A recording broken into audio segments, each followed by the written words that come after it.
And really we're distorting the image a little bit because we're stretching it out to kind of a rectangle, and our image or our object is a cube with even sides. So we could, if we wanted to, grab this and kind of eyeball it.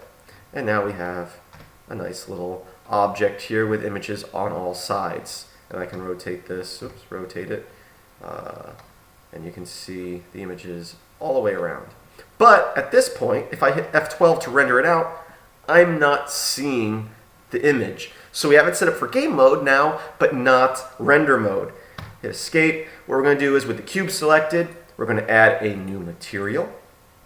And we're going to add a texture. If you hit texture and nothing shows up here, this seems to be a little glitch, but no problem. Just center click and drag a little bit and it appears. Not a big deal. Now we're going to click new texture. We're going to change it to image. We're going to, in the drop down box here, choose the same image, because you might have multiple if you imported more. So choose the same image. You can see it there. At this point, if I hit F12, it has the image on there, but once again, we have it set to generated flat. To make it the same as the UV editor, all we have to do is change where it says down here in mapping from generated to UV. And now we hit render, and you can see it matches our UV. So now, however we edit the image here in the UV image editor, it will look the same in the game mode and when you render, as far as the placement and anything you draw on the image there. But obviously lighting will change depending on where the lighting is, because lighting works different in game mode than it does when you're rendering, and when you're in editing like this, the lighting really almost doesn't matter at all. So right now we've got a cube, and we have UV texture set for both game mode and for our rendering, as well as when we're editing. So great! We know what's going on. We can see what it looks like no matter what mode we're in. Let's play with it a little bit more. I'm going to hit one of my number pad to go to front view. I'm going to hit 5 to take us out of perspective mode. And what that means is basically, if I grab this cube now and I move it around, you can see it looks like a square everywhere I move it. If I hit F5 to go into perspective mode, now if I grab it, you can see as it goes off to the side, you can actually see that it's a 3D cube. All depending on what you're doing. So I'm going to hit 5 to get out of that. A lot of times when I'm editing, I find most of the time being out of perspective mode helps you line things up better. So what I'm going to do now is I'm going to hit Shift D to clone this. So you can see I have a second one. And you're automatically in grab mode when you Shift D something. But let's say I want to line them all up. I want to make a few of them lined up next to each other. What I'm going to do is I'm going to hit X for x-axis, which means that no matter how I move the mouse, it's going to stay on that x-axis there. And at this point, you can type in a number for the number of Blender units you want to move it. So right now, you can see the cube takes up 2 Blender units. If I hit 1 on the number pad, you can see it moves at 1 Blender unit, but that's only half of what my cube is. The Blender units are these squares in the background that you're looking at. So at this point, what I'm going to do is I'm going to hit backspace, which erases that 1 I typed in. Now I can hit 2, and you can see it lines it up perfectly. Because our cube is perfectly 2 Blender units, if I hit 2, it moves it 2. I'll hit Enter there, which adds that in. I'll hit Shift D again, X2, Shift D, X2, Enter, Shift D, X2, Enter. If we grab this cube, we can do the same thing, but going the other way.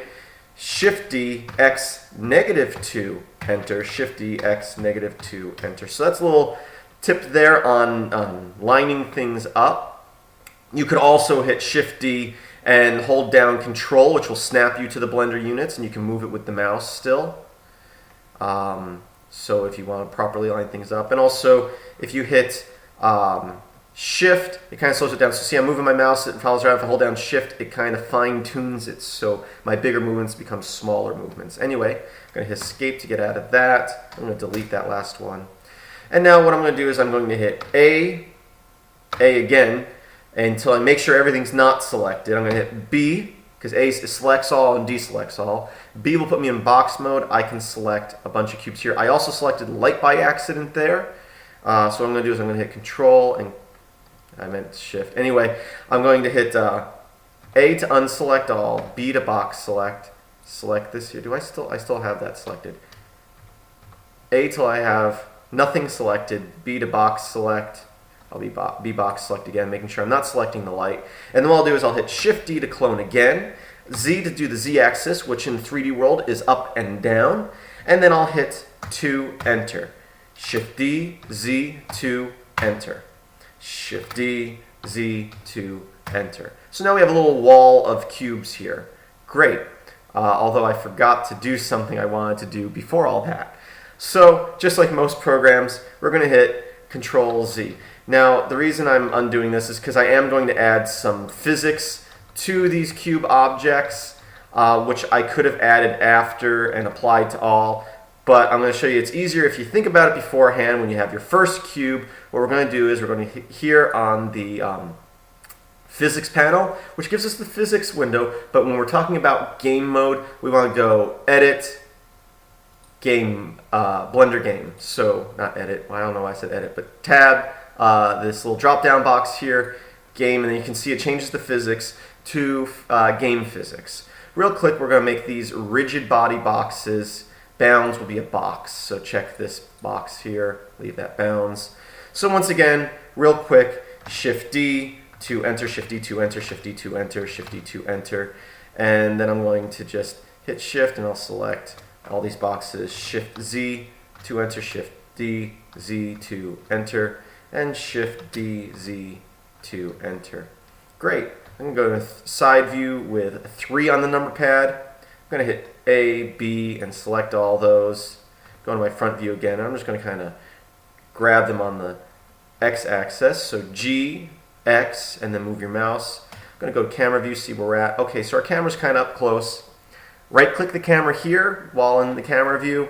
Hit G for move, and we kind of move it around. If you hit center click, which is your scroll button, just click it down. Now move your mouse in and out. You can zoom in and out.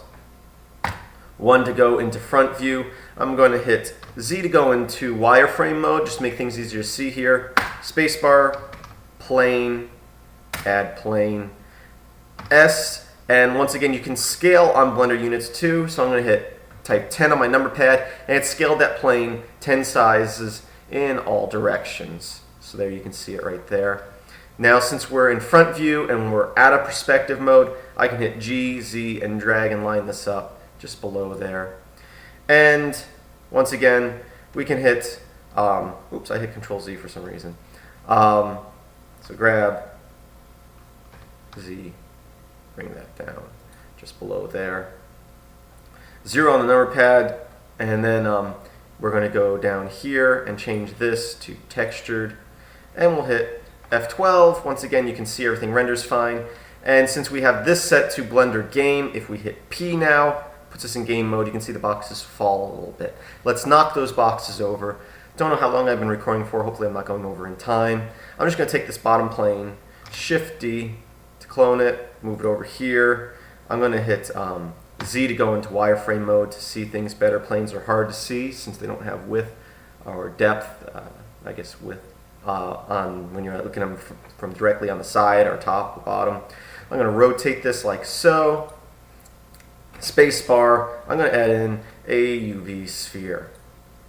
I'm going to scale it up, grab it, and I'm going to make it a rigid body. And what I'm going to do is I'm going to hit P here. You can see it fall, it starts to roll, it hit the boxes, doesn't move them very much. That's because it has the same mass as one of those cubes, so it's hitting a bunch of things that have the same mass as it. So right here under Attributes with the sphere selected, let's turn this up to 15. So now it has equivalent of 15 times these boxes in mass. We'll hit P, and when it hits them, it should hit them a little bit harder. There we go. Okay, camera view, and let's go to textured mode, P,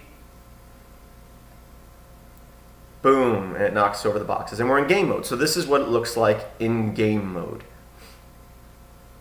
Perfect. Now, just for fun, we're going to add a texture to this plane here. Excuse me. Select the plane, and just as before, we're going to hit Tab to go into edit mode, U for the type of unwrap we want to do or mapping we want to do. I'm just going to do unwrap once again. You can see it put it right here. And let's say we want to do a different image. What we'll do is we'll go Image, Open. Once again, up here we can hit this for thumbnail view. Scroll down, we'll figure out another view here. That looks like a good picture right there. Actually, this one looks even better. Open. These are really large images taken with my new Canon camera. So there we go. You can see the image is right there. And now if we hit P in game mode, hit tab to get out of edit mode, and then P while hovering over the 3D view. You do have to have your cursor over the view you want to be in game mode in when you hit P. So there you go. You can see that texture down there. But once again, if I hit F12, you don't see that texture or material on that plane. That's because we haven't set a texture or material. So once again, with that plane selected, material, new material, texture here, once again, if it doesn't show up, just center click and drag, new image, choose the same image we have over there, which is this one here, and set this coordinates to UV. Now, I do want to show you once again, if we hit F12 now, before we put it in UV mode, it does have that image on there and it fits the plane perfectly. So you may want that, but if you want to match what is in game mode, change this to UV. Hit F12. You also notice that it's upside down compared to what the generated one was. Once again, you can edit that by, with the plane selected, tab into edit mode. Over here, we have all of them selected. You can hit A to make sure you have them all selected once they're all orange like that. Hit R for rotate, 180 on the number pad, and you can see it rotated at 180, F12, and there we go. We have that image there. Things are dark behind the cube because of, once again, the lighting. Real quick, let's look at lighting. I hope I'm not going over on time. Might have to cut some of this out. I'm going to move the lighting away, and then under the lighting panel, I'm going to change it to an area lamp, rotate it so it points towards our objects here. And I'm going to set the energy level to 0.5, and I'll hit F12. And there we go. Everything is a bit brighter because we're using that area lamp. Still a little dark behind it, so we can create a second area lamp if we want. Go into front view here, and we can either move this one like this, and that will actually fix our problem from our current view. So there you go, the lighting is around it. Or you can add a second, weaker light for some backlighting. And once again, if we go into camera view and hit P, you can see what it looks like in the game mode. So I hope that you found this tutorial useful. I had a lot of people asking about textures in game mode. I hope this helped a lot. And I hope that you visit filmsbykris.com. That's Chris with a K. There's a link in the description. And I hope that you have a great day.